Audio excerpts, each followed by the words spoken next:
Dear learners and listeners, Namaskar. I am Dr. Shweta and today we are going to begin our discussion with the new topic which is Attention and Perception Part 1. As we all know, in the last program we discussed about the sense organs, that is, how do we experience the world around us. Today we are going to talk about attention and perception, which means that although there are large number of stimuli which are around us, but only few stimuli attract our attention. When you walk through a busy street, a large number of stimuli bombard your sense organs, but you can take in and use only a very small number of stimuli. For example, a number of people crisscross each other wearing different colored dresses. Cars and buses pass through on the nearby road. Shops and buildings also attract your attention. However, only a small and selected part of the available stimulation is registered by an individual for processing and the rest is filtered out. This process of selectively responding to a stimulus or range of stimuli is called attention. Thus, attention refers to all those processes by which we perceive selectively. We have already discussed about becoming aware of the world around us, that we have 10 senses which provide us information about the external and internal world. But some central regulatory mechanism allows selective pickup of the information. Have you ever thought that the dish antenna on the roof of your home can pick up all the signals that are available there, but the tuner in the television set selects only the signal that you want to view. Others are filtered out. Similarly, from a large number of stimuli that are available in the external world, attentional processes limit the reception of stimuli selectively. Thus, attentional processes serve the tuner function in filtering information selectively for further processing that finally leads to perception. Now, this is what my objective for today's program. After today's program, you will be able to explain the nature and functions of attention, describe the process of perception and explain perception of shape and illusion. Let's begin with the first objective, which is attention and its component processes. Attention is a central process and perception is not possible without attentional processes. That means attention precedes perception.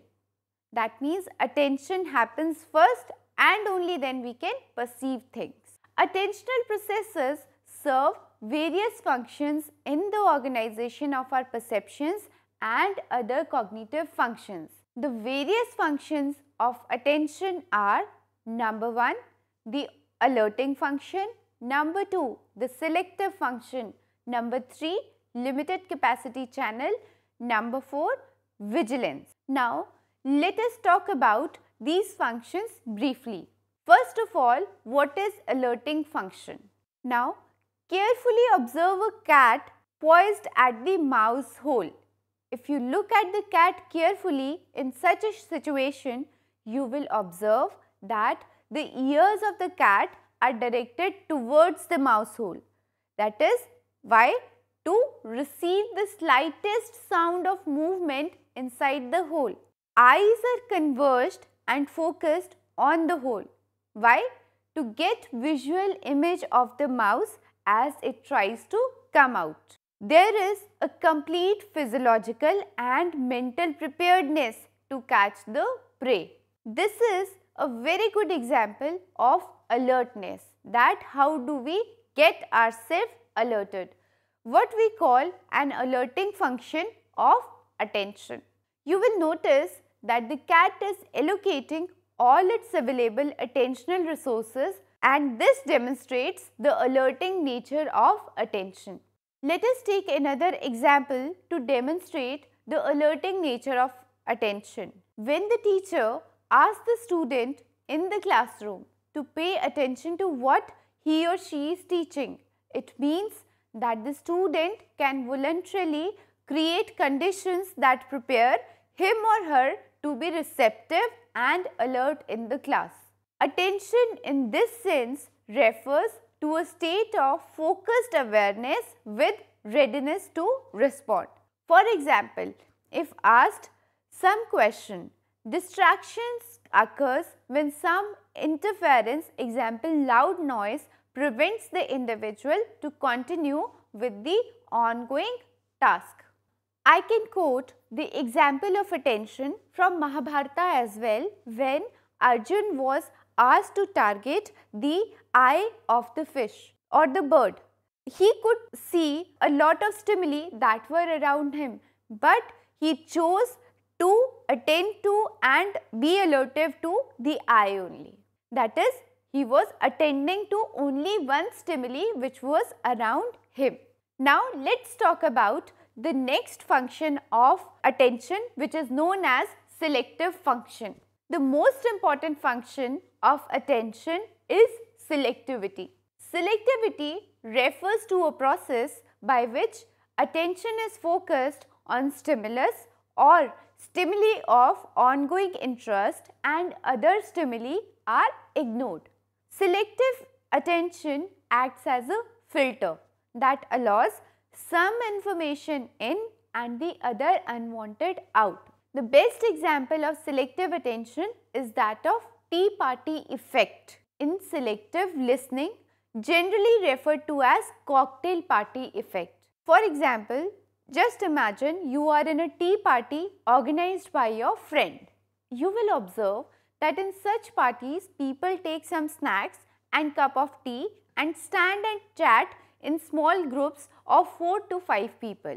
You are busy chatting with your friend in such one group. When conversation was going on, you suddenly hear someone mentioning your name in one of the adjoining groups. What happens then? Your attention is diverted from your friend to whom you were talking to the group from where you heard your name. Your friend is still talking to you, but your attention is diverted to the other side to listen what someone there is saying about you.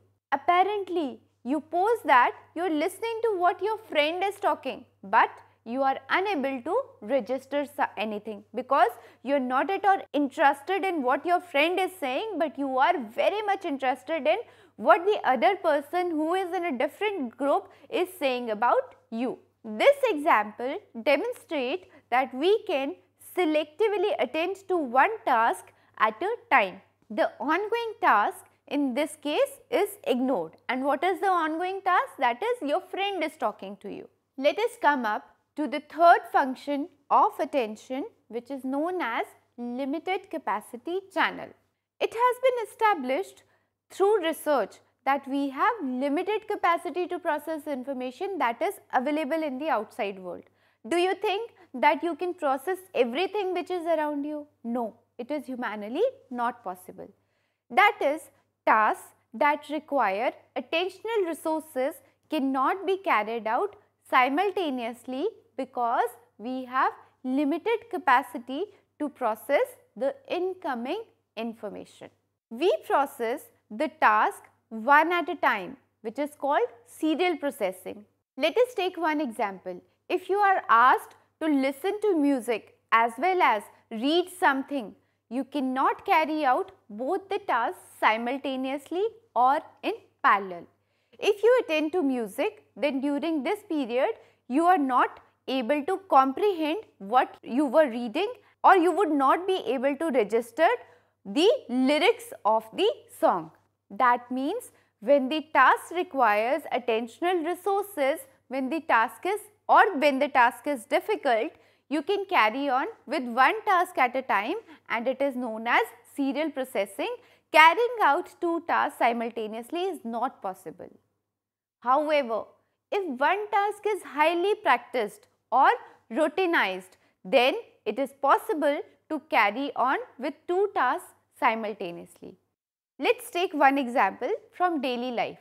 When you are practiced driver, that is you are a very efficient driver, you can drive the car as well as have conversation with the other person sitting by your side. This is possible because driving requires little or no attentional resources or mental effort. And why it is so? Because of high level of practice of driving, and you can pay attention to what the other person is talking. This condition is called automaticity in information processing. In this sense, we are serial processors. That means two or more tasks that require complex cognitive processing cannot be carried out simultaneously. The bottleneck is at the central level, that is in the brain. That is, the brain is not able to handle two or more tasks simultaneously. In this case, computer is better than human beings in that it can process information in parallel. So, before I switch on to the next function of attention, I just want to make this very point clear to you that although we cannot process two tasks that require your cognitive attention at one time, simultaneously processing two tasks is not possible. But when one task is highly practiced, then you can process two tasks simultaneously, like you drive and you can also talk to the other person who is sitting besides you. Let's take up the another function of attention, which is known as vigilance function. Now, what is vigilance? Have you ever seen that how the sepoy at the border is always vigilant about what is happening around him? So, maintaining attention on a task continuously for some time, like looking at the radar screen, is called vigilance or sustained attention. It has been found that attending to a task for long is taxing, particularly if the task is monotonous, and it leads to decrease in performance. Now, let us come up to the next objective of today's program, which is creating a world of reality, that is perception. That means we sense something, then we attend to particular stimulus and register it, and after that how do we give name to that stimuli?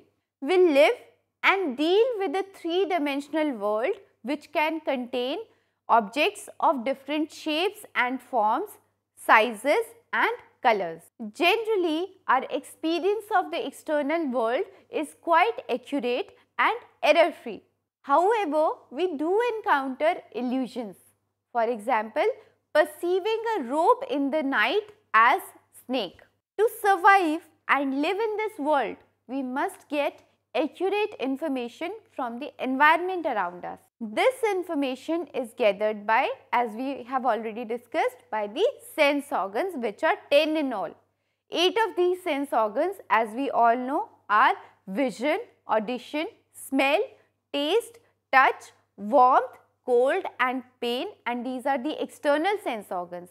And 2 internal or deep senses are vestibular and the kinesthetic senses. We have already talked about these 10 sense organs in the previous programs, which is becoming aware of the world around us. And now let us understand what is perception. How do we construct a world of reality from the information that we receive from our sense organs? The difference between sensation and perception is not clearly mentioned. Where one ends and other starts is arbitrary. You do not know when the sensation stops and when does the perception begins. It is never clear. Most psychologists treat perception as interpretation of sensation. That is what I said, that something has been sensed, registered, attended to, registered, and now you are giving meaning to it. That is, perception is interpretation of sensation. For the purpose of scientific investigation, we consider the sensory system to include reception of stimulation by sensory organs, that is transduction, which is transmission of neural impulses through efferent neurons and reaching the appropriate area in the cerebral cortex. Example, visual stimulation reaching the occipital lobe in the cerebral cortex. Let us discuss how our sensory system gathers information from the external and internal world. We will also talk about by taking into account past experiences, knowledge, memory, motivation, cultural background, beliefs and attitude etc. from internal system, the brain makes sense out of the signals that it receives from different sense organs. Thus, how we receive information from the external world and with the help of internal system, we construct a world of reality. This is all that we study in perception. We have already considered the role of attention in perception. Thus, multiple and complex nature of stimulation is available to us from the external world, and with the operation of attentional processes, we selectively receive some information and filter out the rest. Now, we will talk about some of the important aspects of perception. Let us consider the first aspect, which is how do we perceive the shape around us. The terms shape and form are often used interchangeably. The study of shape perception raises many questions, such as how do we perceive shape? Is our ability to perceive shape and form innate or learned? How do we segregate figure from ground? Are there laws that govern the organization of perception? What are illusions and why do these illusions exist? There are some questions that we try to explore here. First of all, how do we perceive shape? Shape or form is defined as areas of visual fields that are set off from the rest of the field by visible contour. For example, when you are watching this program, there is a shape in the form of the tutor or the presenter who comes up to your eyes, and there is a background at the back. So, the shape is coming out of the background. Werner in 1935 demonstrated how contours are perceived and their role in the perception of shape or form. What is contour? The boundaries. To perceive a shape, its contours must be sharp enough to mark off region that is called shape. Let's talk about figure and ground. I have just talked about that there is a figure which is emerging out of the ground in this program as well. Figure in the form of the presenter and background which you can see at the back of the figure, and background which you can see at the back of the presenter. Now, let us discuss about it more. Imagine if figure ground segregation was not there, how confusing the world would have been for us. Perhaps perceptual organization would not be possible. For example, there is this figures in which the random shape stands out as a figure and page becomes background. Another example, whatever is written on the blackboard by your teacher becomes a ground. You cannot read anything on the blackboard until and unless the figure, which is the words, is segregated from the background, that is, and the background in this case is the blackboard. In our visual field, whatever we look out in the environment around us, some area is segregated to form figure and the rest is relegated to the background. You may be sitting in your room and you will find that there is a figure which is maybe some other person is sitting and a background behind him or her which can be the decoration which is there in the room. In our visual field, whatever we look out in the environment around us, some area is segregated to form figures and rest is relegated to the background. That is the part which is not important for us, against which the figures are perceived. For example, you can see the presenter, but at the background, maybe the presenter is important because the presenter is delivering, but at the background what is there is not that important. Figure ground segregation is essential for the perception of shape. It is not only the characteristics of visual perception, it is there in all sense modalities. For example, when you listen to the music, the vocal part of music, what a singer sings becomes figure, and the instrumental part is relegated to the background. If the listener is interested in the instrumental part, which is the figure of the music, then the vocal parts becomes ground. Let us know how this occurs. The distinction between figure and ground is presented in the following figure. The figure has a shape, while the ground is relatively shapeless. The ground seems to extend behind the figure. The figure has some of the characteristics of a thing, whereas the background appears like unformed material. The figure usually tends to appear in front, the ground behind. The figure is more impressive, meaningful and better remembered. So dear learners, this was all about that what is attention, what is selective attention, how do we attend to the information, how do we give meaning to that information, that is interpret that information, which is perception, and how do we perceive shapes.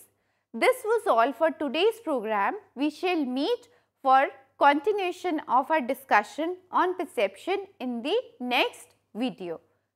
Thank you.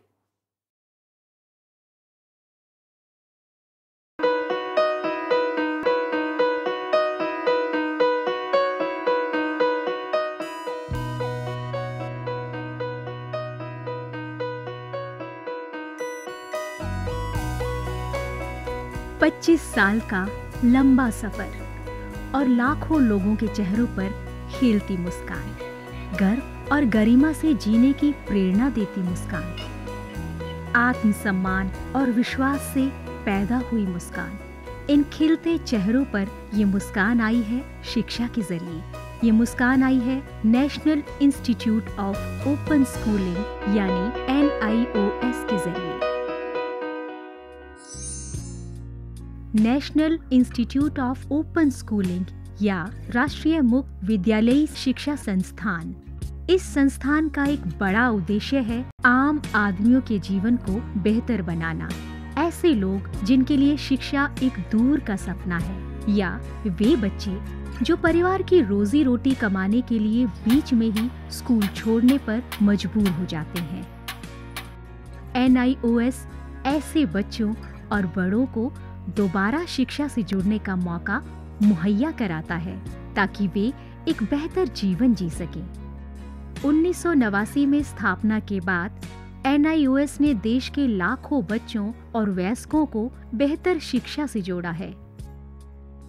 इनमें हर उम्र, हर पृष्ठभूमि, हर जाति, हर मजहब और हर क्षेत्र के लड़के लड़कियां, महिलाएं और पुरुष शामिल हैं। बढ़ई से लेकर पायलट, डॉक्टर, इंजीनियर, बेकर और दर्जी तक NIOS कोशिश कर रहा है सबको शिक्षित और सशक्त बनाने की, चाहे वो असम के दूर दराज इलाके में रहने वाला हो या फिर मुंबई जैसे महानगर का। NIOS ने अपनी मौजूदगी हर जगह दर्ज कराई है। NIOS ने शिक्षा की परंपरागत सोच को ही बदल दिया है। वो पढ़िए जो हम पढ़ाते हैं की जगह NIOS की नई सोच है, हम वो पढ़ाते हैं जो आप पढ़ना चाहते हैं। इस नई सोच ने लोगों को आगे बढ़ने और NIOS के साथ जुड़ने के लिए प्रोत्साहित किया है। शिक्षा उपलब्ध कराने के मामले में NIOS किसी सीमा को नहीं मानता, उम्र की सीमा को भी नहीं। चंडीगढ़ के गणेश के लिए भी NIOS एक वरदान साबित हुआ। NIOS शारीरिक रूप से अक्षम बच्चों को भी बेहतर शिक्षा मुहैया कराने के लिए पूरी तरह प्रतिबद्ध है। ऐसे बच्चों के लिए शिक्षा न केवल रोजगार के द्वार खोलती है, बल्कि उन्हें आत्मविश्वास और गर्व के साथ जीना भी सिखाती है। NIOS खेल के इन सितारों को उनकी सुविधा और समय के अनुसार बेहतर शिक्षा उपलब्ध कराता है। मेरी कॉम, सोमदेव देववर्मन, देविका रेबेका पल्लिकल, अरमान इब्राहिम, प्रद्युमन प्रकाश और अमयजोत सिंह। NIOS सीमा पर खड़े उन प्रहरियों को भी शिक्षा से लाभान्वित करता है जो देश की सुरक्षा के लिए अपनी जान की बाजी लगाने से भी नहीं चूकते। सच तो ये है कि NIOS की पहुंच हर ओर रहती है, चाहे वो दूर दराज के आदिवासी हो या जेल की कोठरी में बंद कैदी या फिर ग्रामीण और शहरी क्षेत्रों के गरीब निवासी। देश में कहीं भी कोई भी व्यक्ति, स्त्री, पुरुष, लड़का, लड़की, अमीर, गरीब शिक्षा से वंचित न रहे। राष्ट्रीय मुक्त विद्यालयी शिक्षा संस्थान का यही मिशन है। राष्ट्रीय मुक्त विद्यालयी शिक्षा संस्थान पूरे देश में शिक्षा के साथ साथ कौशल विकास के क्षेत्र में बहुत सारे कोर्सेज दे रहा है। लगभग 100 से ज़्यादा कोर्सेज हैं। हम दूर दराज के गांव में अपने संस्थान बनाते हैं और वहाँ के बच्चों को, वहाँ के बच्चियों को, वहाँ के वयस्कों को हुनर के क्षेत्र में शिक्षा पहुँचाते हैं। आपको जानकर खुशी होगी कि अब हम आर्ट, साइंस, कॉमर्स जिन क्षेत्रों में 12वीं का सर्टिफिकेट दिया जाता रहा है, अब हम हुनर के क्षेत्र में, वोकेशनल एरिया में भी 10वीं और 12वीं का सर्टिफिकेशन करेंगे। तो वो बच्चे जो कृषि से जुड़े हुए हैं, कारपेंट्री से जुड़े हुए हैं या दूसरे क्षेत्रों से जुड़े हुए हैं, वो अपने ही क्षेत्र में काम करेंगे, सीखेंगे, हुनर पैदा करेंगे अपने में और सर्टिफाइड भी होंगे कि वो सर्टिफाइड कृषक हैं, खेतिहर हैं। तो आज तक जो हमारे देश में ये सोच रही है कि आप 12वीं पास तभी कहे जाएंगे जब भूगोल, अर्थशास्त्र, भौतिकी ये पढ़ेंगे, अब ये समय बदल गया है। ITI में जितने बच्चे पढ़ते हैं, लगभग 18 लाख बच्चे हर साल दाखिला लेते हैं। अब हम उनको सर्टिफिकेशन करेंगे। NIOS अपने छात्रों को माध्यमिक स्तर पर 26 और उच्च माध्यमिक स्तर पर 19 विषयों का विकल्प देता है। पढ़ाई किस माध्यम से करनी है, इसमें भी आपको लचीलापन मिलेगा। माध्यमिक स्तर पर ही 7 भाषाओं के अलग अलग माध्यमों का विकल्प मौजूद है। शैक्षणिक कार्यक्रमों के अलावा 86 वोकेशनल शिक्षा कार्यक्रम भी उपलब्ध हैं, जो छात्रों को कामकाजी दुनिया के लिए तैयार करते हैं। वोकेशनल प्रशिक्षण को अधिक सुदृढ़ बनाने के लिए NIOS ने ITDC, Cisco, Indian medical association जैसे कई सरकारी और गैर सरकारी संस्थानों के साथ भागीदारी स्थापित की है। आज लाखों छात्रों के लिए अपनी पसंद का स्कूल है राष्ट्रीय मुक्त विद्यालयी शिक्षा संस्थान यानी national institute of open schooling. NIOS ने एक लंबा सफर तय किया है, लेकिन मंजिल अभी दूर है। निरंतर विकास और नवीनीकरण के लिए NIOS सदैव प्रतिबद्ध है। शिक्षा का उद्देश्य महज रोजगार जुटाना ही नहीं है, बल्कि स्वयं को सशक्त बनाना भी है। NIOS लाखों छात्रों के लिए यही आत्मसम्मान दिलाने में जुटा है। लाखों लोगों के लिए एक आशा और उम्मीद है। National institute of open schooling. शिक्षा सबके लिए, कहीं भी, कभी भी।